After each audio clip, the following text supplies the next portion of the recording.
തദ്ദേശ തെരഞ്ഞെടുപ്പിലെ UDF ജമാഅത്ത് ഇസ്ലാമി കൂട്ടുകെട്ട് നിയമസഭാ തെരഞ്ഞെടുപ്പ് ലക്ഷ്യമിട്ടെന്ന് സൂചന. പ്രതിപക്ഷ നേതാവ് VD സതീശൻ തന്നെയാണ് മതരാഷ്ട്രവാദികളുമായുള്ള സഖ്യത്തിന് നേതൃത്വം നൽകിയത്.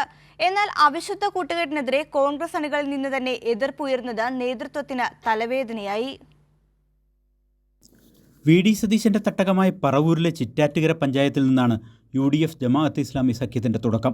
18-ാം വാർഡിൽ ജമാഅത്തെ ഇസ്ലാമി പരിപാടികളിലെ കോർഡിനേറ്റർ KK നാസർ UDF സ്വതന്ത്രൻ, 9-ാം വാർഡിൽ ജമാഅത്തെ ഇസ്ലാമിയുടെ പലിശരഹിത സ്ഥാപനത്തിന്റെ സെക്രട്ടറി കൈപ്പത്തി ചിഹ്നത്തിൽ തന്നെ മത്സരിക്കുന്നു.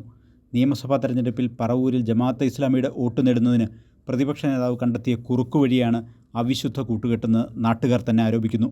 VD സതീശൻ്റെ ഒരു സംഭവത്തിലാണ് നിയമസഭാ തെരഞ്ഞെടുപ്പുമായി ബന്ധപ്പെട്ട് ഈ പറവൂർ താലൂക്കിലുള്ള അല്ലെങ്കിൽ പറവൂർ നിയോജക മണ്ഡലത്തിലുള്ള വെൽഫെയർ പാർട്ടിയുടെ വോട്ട് സമാഹരിക്കേണ്ട ഒരു അത്യാവശ്യ അദ്ദേഹത്തിനുണ്ട്, അയാൾക്ക് ജയിക്കാൻ വേണ്ടി. പറവൂരിൽ ഒതുങ്ങുന്നില്ല മതരാഷ്ട്രവാദികളുമായ UDF ബാന്ധവം.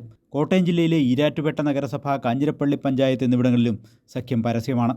ഈരാറ്റുപേട്ട നഗരസഭയിലെ 6, 13 വാർഡുകളിൽ ജമാഅത്തെ ഇസ്ലാമി സ്ഥാനാർത്ഥികളെ UDF പിന്തുണയ്ക്കുന്നു.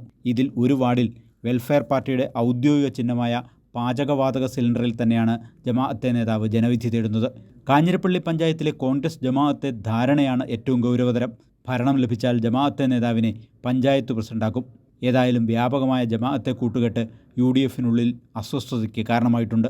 UDF പിന്തുണയ്ക്കുന്ന വെൽഫെയർ പാർട്ടി സ്ഥാനാർത്ഥികൾക്കെതിരെ കോൺഗ്രസിൻ്റെയും ലീഗിൻ്റെയും പ്രാദേശിക നേതാക്കൾ റിബലുകളായി മത്സരിക്കുന്നു.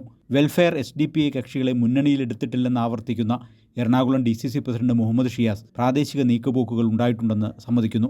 ഈ വാദം മതേതരവാദികളായ ചില കോൺഗ്രസ് അണികളെങ്കിലും ബോധ്യപ്പെടുത്താൻ നേതൃത്വത്തിന് കഴിയുന്നില്ല എന്നതാണ് പ്രശ്നം. സാലി മുഹമ്മദ്, കൊച്ചി.